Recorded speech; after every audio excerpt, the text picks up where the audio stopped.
Châtiment de ceux qui pratiquent l'excision. 1. Il n'existe aucune punition nominative dans les textes, mais un jugement général très grave. Le Coran et la Sunna n'ont pas mentionné une peine spécifique pour l'excision des filles, car cette pratique n'a jamais été prescrite par l'islam. Mais elle entre dans la catégorie des grands péchés, kaba'ir, lorsqu'elle provoque une mutilation, une douleur ou un danger pour la vie. 2. Elle relève de l'interdiction de nuire et de mutiler.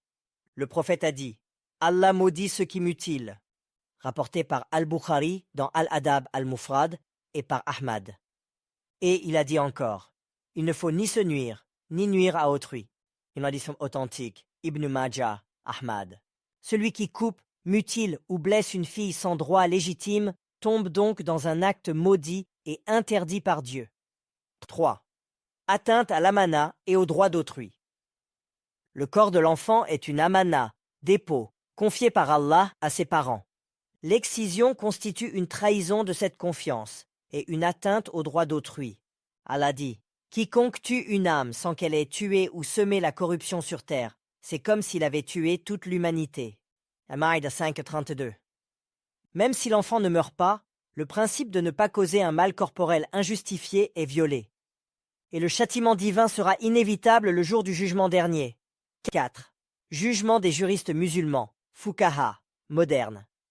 Les conseils religieux officiels, comme Al-Azhar, le Conseil européen de la Fatwa et Dar al-Ifta d'Égypte, ont jugé que l'excision féminine est haram, interdite.